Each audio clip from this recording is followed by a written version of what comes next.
Bonjour à tous, bienvenue pour ce troisième tutoriel technique Optex.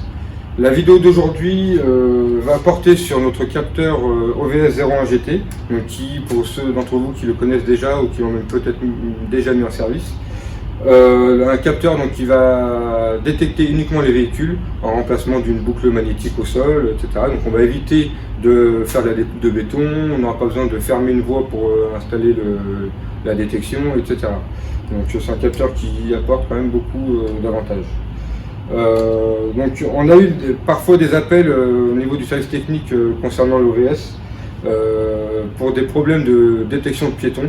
Donc la vidéo d'aujourd'hui va porter sur la présentation du produit bien évidemment, mais on va surtout vous décrire étape par étape comment installer, raccorder et puis paramétrer le capteur pour le mettre en service afin de ne pas détecter les piétons comme c'est voulu et de l'utiliser correctement.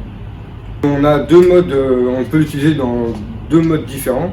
Le premier qu'on va appeler en activation, donc ça va être pour un véhicule en approche où on va s'en servir par exemple pour sur un parking, faire sortir le ticket quand la voiture est arrivée, etc. Ou alors on peut l'utiliser en mode protection de véhicule, où là il sera en parallèle à une barrière, un portail, pour éviter que la barrière retombe sur le véhicule, ou etc. Voilà. Donc je vais commencer par vous faire une petite présentation un petit peu du détecteur, je vais le démonter pour vous présenter et on se retrouve. Me revoici donc avec le capteur donc, ouvert, démonté. Comme vous pouvez le voir, donc, il se présente donc avec le capot arrière dans lequel vous allez pouvoir venir faire passer votre câble et venir raccorder. Le capot avant qui est simplement la protection et la partie principale du capteur, donc avec la partie détection ici en haut et la partie paramétrage tout en façade à l'aide des différents boutons. Le OVS01GT donc, est composé de deux capteurs. Un capteur hyper fréquent donc, qui est derrière ce boîtier gris clair, qui lui va pouvoir porter jusqu'à 5,50 m, mais vous allez pouvoir le voir plus tard, on peut régler la distance de détection d'hyperfréquence, et d'un capteur ultrason qu'on voit ici, qui lui va porter jusqu'à 1 m maximum, qu'on peut régler aussi, mais 1 m maximum parce qu'il va servir uniquement à la détection de présence quand le véhicule a été détecté et est stationné devant le capteur, on va continuer de le détecter grâce à l'ultrason. Voilà. Juste aussi une petite indication, l'OVS01GT détecte la partie métallique du véhicule, des objets, c'est comme ça qu'il fait aussi la différence entre les piétons et autres et les véhicules. C'est pourquoi, étant donné que dans les véhicules d'aujourd'hui il y a de moins en moins de métal dans les carrosseries, etc., le capteur devra être installé à 50 cm du sol, de sorte à s'assurer de pouvoir prendre dans le champ de détection les jantes de la voiture où on a un peu plus de chance, voire le moteur, pour avoir un peu plus de chance de capter du métal. Voilà. Au niveau raccordement, donc rien de plus simple, hein, il y a juste un bornier ici à l'arrière, où comme vous pouvez le voir, les deux borniers de côté donc, correspondent à l'alimentation plus-moins 12-24 volts en continu. Les deux bornes d'après sont la sortie, détection ou pas détection, qu'on pourra paramétrer en NO ou NC, on va voir plus tard. Et ensuite, on a deux dernières bornes qui, eux, correspondent à une entrée qui va servir soit, suivant le paramétrage, à inhiber le capteur quand cette entrée est activée, on verra des applications, ou alors, au contraire, à forcer le capteur, à rendre le capteur plus puissant, qui va mieux détecter, pareil, en cas d'activation de cette entrée. Donc, pour la partie installation, alors dans la notice, il y a des schémas qui sont très bien faits. Je les ai imprimés, alors j'ai essayé d'imprimer en grand pour que vous puissiez voir quelque chose. On retrouve donc les deux modes différents d'installation. Donc la partie activation, donc comme je l'ai dit tout à l'heure pour une voiture qui est en approche pour sortir, admettons là ici le ticket d'un eurodateur. Là on va installer le capteur donc juste devant la barrière. À 45 degrés, c'est important de la voie, du sens de la trajectoire des véhicules, à 50 cm du sol. À savoir que le capteur sur lui-même, on peut régler jusqu'à 30 degrés à droite ou 30 degrés à gauche, comme ça en faisant pivoter le capteur directement. Ou alors, on verra au moment des tests, on s'en servira certainement, on a un support qui permet, s'il est fixé à plat sur un fût de barrière ou autre chose comme ça, d'avoir deux angles dessus directement à 45 degrés pour installer le capteur facilement. Et on retrouve là aussi le deuxième mode, donc le mode protection de véhicule, où là on va venir se placer le capteur à l'arrière de la barrière, qui va être pour protéger par exemple, une voiture qui est passée mais qui est bloquée par une autre voiture, ou, etc. Si jamais elle est restée bloquée sous la barrière, ou ici à cet endroit-là, pour éviter que la barrière vienne retomber dessus, on va installer le capteur comme ceci, toujours à 50 cm du sol. Voilà. Les étapes donc à suivre pour faire une installation, une mise en service dans les règles. Donc la première chose à faire, ça va être une installation et de choisir comment on l'installe, dans quel mode. Ensuite, on va venir choisir donc ici la partie paramètres généraux, on dira, du capteur, la partie bleue ici à gauche, où on a la portée de détection des hyperfréquences, comme j'ai dit, donc jusqu'à 5,50 m avec 2 mètres minimum.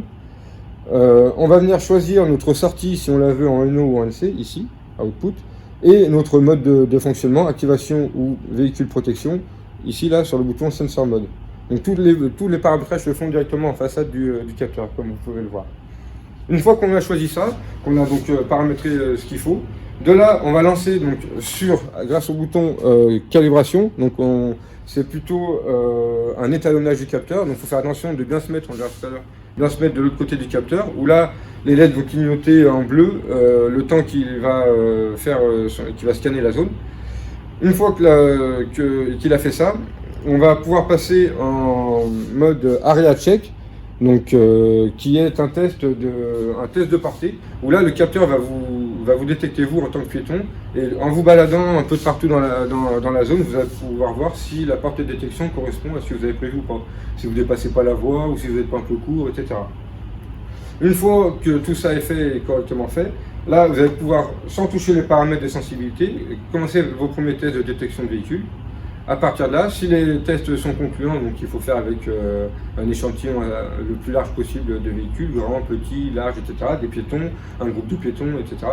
Sinon, à partir de là, vous allez revenir toucher donc, les paramètres de sensibilité du capteur, donc qu'on retrouve ici sur la partie noire en haut du détecteur.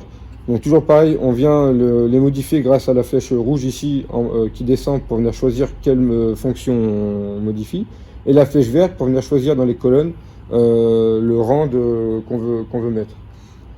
La première fonction qu'on va jouer, c'est bien sûr la sensitivity, donc qui est la sensibilité du capteur, de 1 à 5. Donc plus on sera élevé, plus le capteur sera sensible.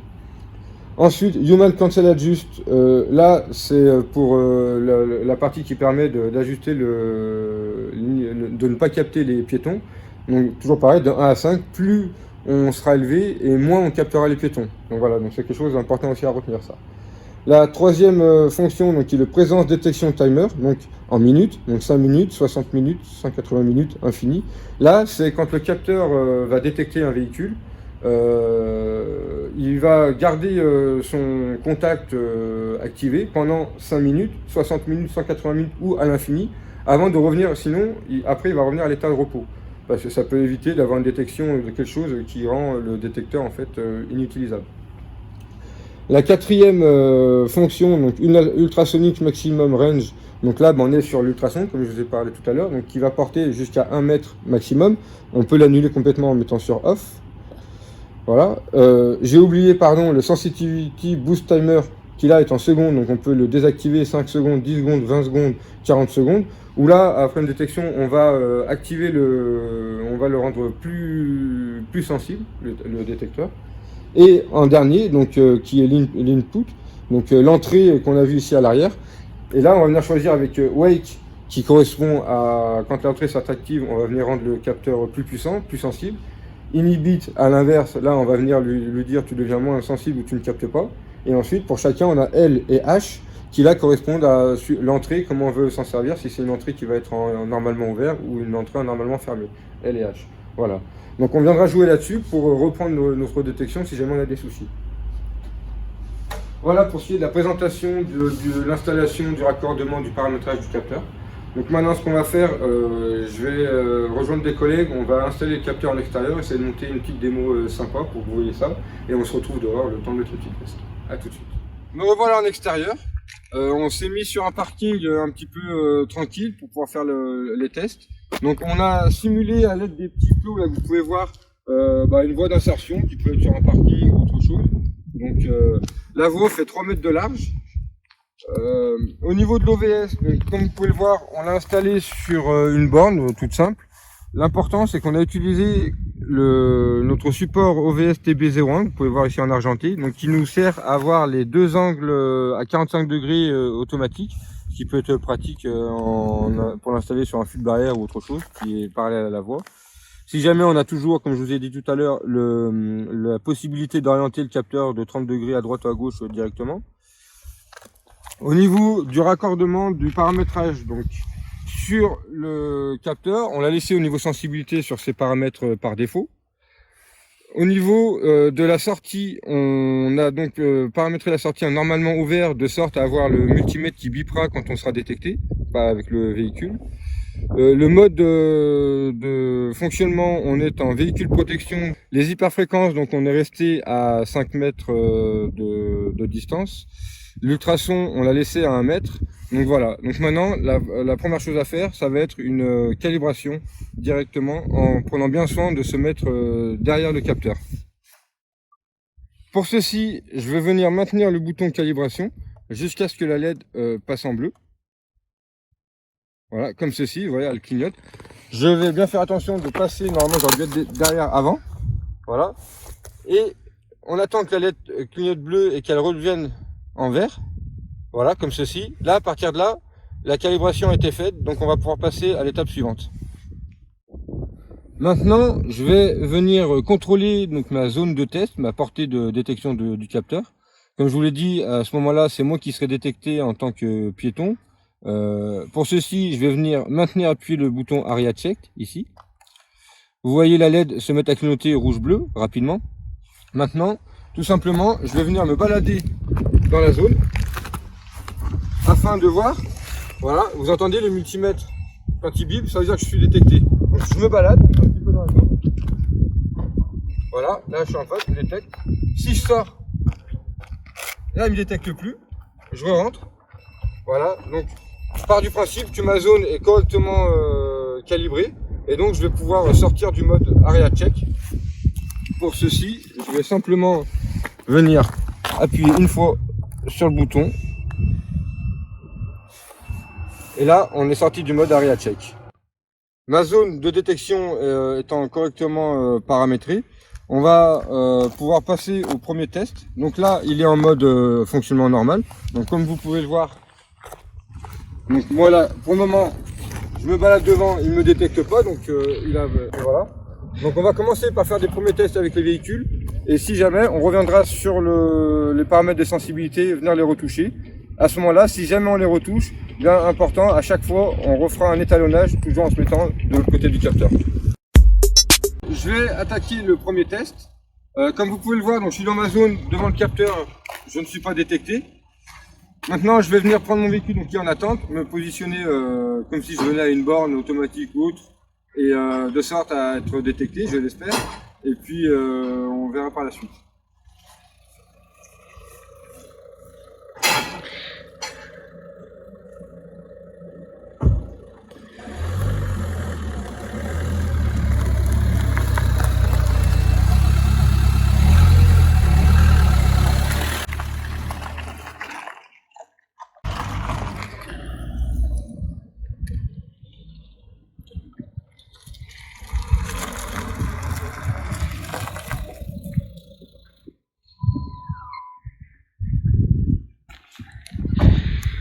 Mon véhicule a été correctement détecté par l'OVS. J'espère que vous avez pu vous en rendre compte correctement avec le bip du multimètre. C'était audible au niveau de la vidéo. Bien entendu, nous, on ne va faire qu'un seul test de déclenchement. Vous, sur vos sites, au moment de l'installation de la mise en service, faudra bien entendu faire des tests avec plusieurs véhicules, plusieurs scénarios avec des groupes de piétons, etc.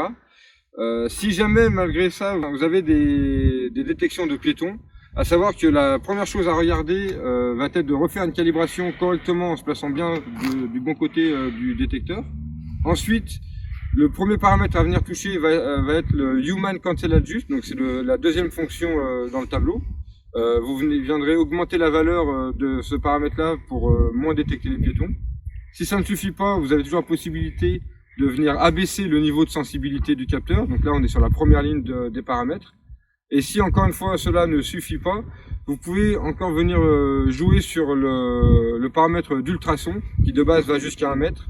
Il peut arriver dans certains environnements que l'ultrason vienne gêner, vienne détecter la détection de piétons. Donc là on viendra l'abaisser, voire le couper complètement. Nous revoilà donc de retour à l'intérieur après cette démo en réel pour vous montrer comment le OVS se comporte. J'espère que cette vidéo, ce tutoriel vous sera bénéfique et vous aura montré les étapes importantes et l'ordre important dans lequel faire les choses pour mettre en service correctement un OVS 01 GT. J'espère aussi que vous aurez vu les petites astuces à bien connaître pour éviter de détecter les piétons ou alors adapter la sensibilité de vos détecteurs par rapport à votre installation.